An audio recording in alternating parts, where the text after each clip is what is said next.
Hey, so good afternoon, everyone. So I'm Chris Morris. I'm Associate Solution Lead in the Population Health Analytics team at NHS South Central and West. Great to see so many people still here in what I think we can only probably describe as the graveyard shift by this point.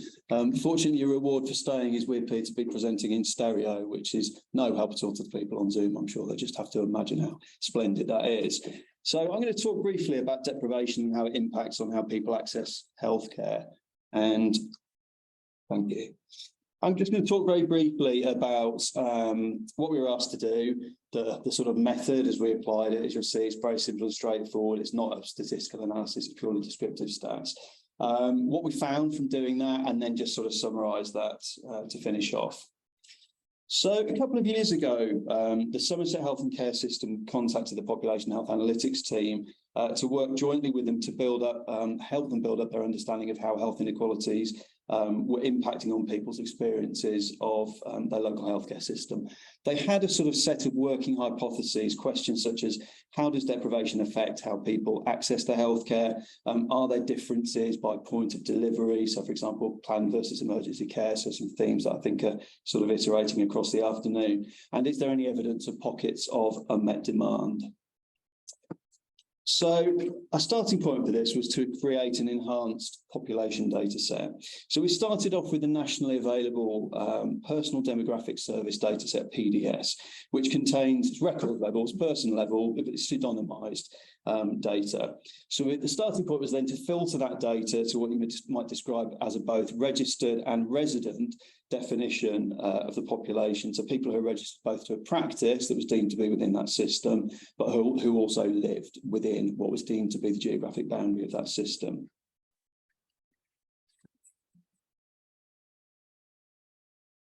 We then embellished that data set a little bit further. First with derived variables, as you can see here, so a bunch of sort of additional age band variables, but also a range of organisation variables that we derive from the practice codes in that data. We then added further geographic detail, such as local authority, and a range of detail around index of multiple deprivation, using low super output area LSOA code for that linkage. And that included IMD score, rank, and various constructs from that. So that included percentile, vigentile, decile, and quintile.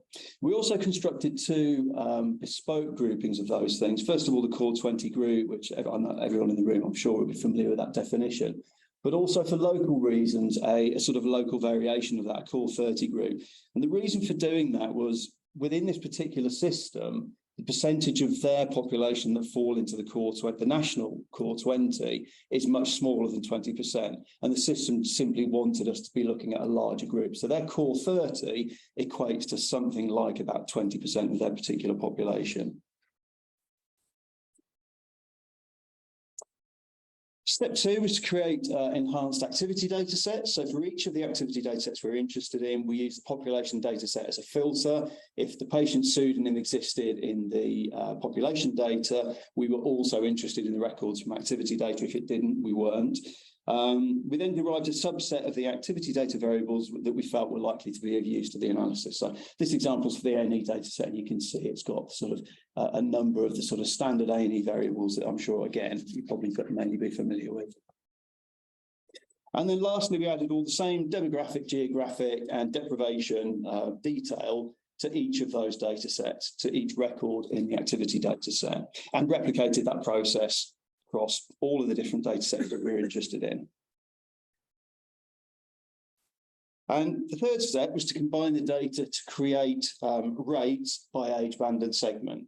So firstly, we created an aggregate summary, as you can see, it's just in an Excel pivot table for the population count, and that gave us the denominator for each of those calculations.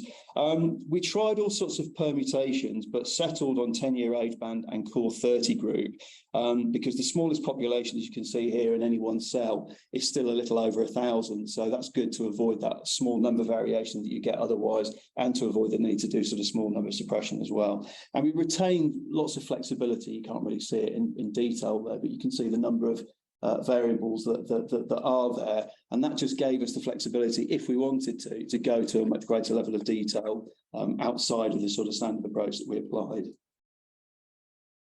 We repeated the same exercise for each of the activity data sets to provide the numerator for the calculations. And again, you can see we retained a whole bunch of additional variables. That allowed us to create subset analyses. So one of the reasons for choosing this particular approach was we knew from the get-go it was going to sprawl. And we ended up, I think, doing something like 200 sub-analyses using the visual that you see in a moment. So we had to have that flexibility in the data to allow us to do all of those different subsets that we might be interested in. We also knew, we sort of did the work in two phases as well. The first phase we knew was always going to generate probably a more extensive set of questions that the second phase would seek to sort of articulate and elaborate on.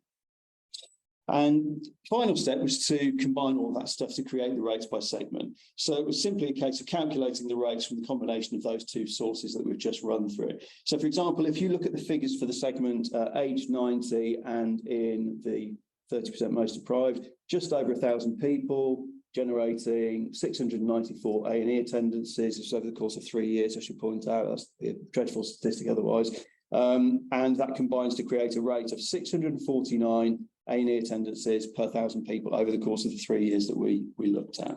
And the orange bars there just really help the eye to make some simple and straightforward comparisons between the rates. And finally, we added some comparisons between the core 30 group and both the middle 40 group and the least deprived 30 group as a percentage difference between the rates, as was represented here by the red bars. So you can see that in that first comparison, the overall difference is 19%. And in the second comparison, that's comparing to the least deprived group, the difference is 32%. And this is where, this was something the customer was really keen on, to have the 10-year age band split out. Because, of course, if we're just looking at that headline figure and all we're doing is this purely descriptive analysis, it might be almost meaningless because that might be entirely driven by demographic difference. It could be an entirely different age structure.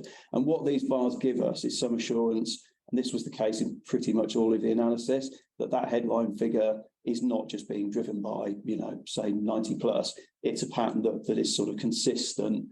Yeah, it ranges and there's variation, but you can see it's not being entirely just driven by differences in age structure. And in parts of the analysis, we also sought to analyse and visualise the contribution each individual value made to the overall difference. And in the example here, these are the green bars on the right. So the longer the sort of green bar, the more that's contributing to the overall difference in rates that we saw here. And negative differences you can see are in red there.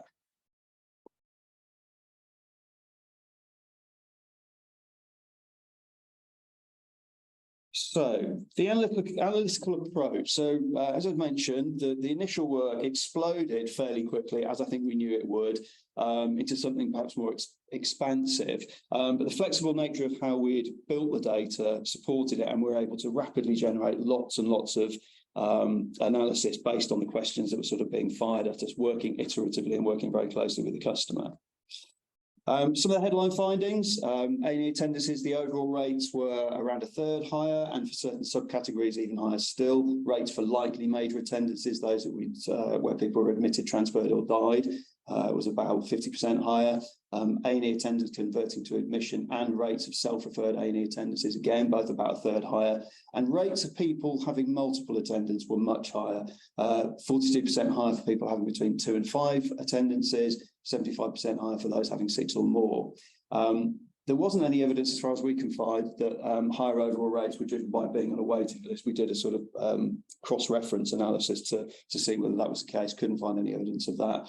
Interestingly, there were, despite the overall higher rates, there were lower rates of referral via a GP. That was actually 14% lower. Emergency admissions, the overall rates were around a quarter higher, average length of stay a little bit longer. Rates of emergency admission that had come through A&E specifically were around a quarter higher, largely being driven by a number of sort of particular areas. Those diagnoses where it may have been related or potentially related to alcohol or substance use or abuse, diagnoses potentially related to differences in morbidity burden, COPD, renal failure, that kind of stuff, and diagnoses potentially related to self-harm, such as poisoning. Planned care findings for outpatients, rates of urgent appointments, 2-week wait appointments were lower. Rates of routine appointments just slightly lower, 10% lower, with particular contributions from certain specialties, very heavy contributions driving that. Follow-ups, interestingly, were lower again, still 13% lower. DNAs much higher, almost twice as high, the rates of DNA for people in the core 30 group, and again with particular contributions in certain specialties. And again, for face-to-face appointments, higher again. Rates of appointments that were cancelled by the patient themselves, almost 10% higher. And again, some evidence that follow-ups were even worse, around 16% higher. And last but not least, elective admissions. We actually found rates of elective admission to medical specialties initially higher until we drilled in and found that that figure was entirely being driven by elective admissions to renal medicine. So that would have most likely been renal dialysis, regular day case admissions. When you took that out of the equation, it was the same finding as we found with surgical specialties, that it was in fact lower. And again, that difference was being driven within certain specialties. So just to summarise, there was strong evidence that the core 30 group was accessing more emergency care and less planned care. And the system has subsequently started to use some of these insights. As you can imagine, we're going to want to layer this with perhaps some more robust statistical analysis, but it's giving them a starting point to start to drive those plans for change. As I mentioned, there were sort of reasons that for this particular approach, we didn't do anything that incorporated statistical significance, but as I say, there would certainly be an application for those sorts of methods. What we ended up with basically met what the customer needed. They wanted something fast, flexible and iterative that we could run with and be responsive and answer lots of questions as we went. And just to finally say, in final summary, I would describe this probably as a novel use of fairly standard data sets using some pretty basic analysis, to be honest, but it can still elicit some useful intelligence. Working iteratively and collaboratively with this particular system, using this kind of exploratory analysis, developing organically and responsively to needs was a really good, they felt it was a good way to work with us. We really enjoyed working that way with them. And just to finally summarise, there are some marked differences in the ways and routes by which people access healthcare that appear to relate heavily to deprivation, that don't appear to be simply due to differences in the age profile. Thank you.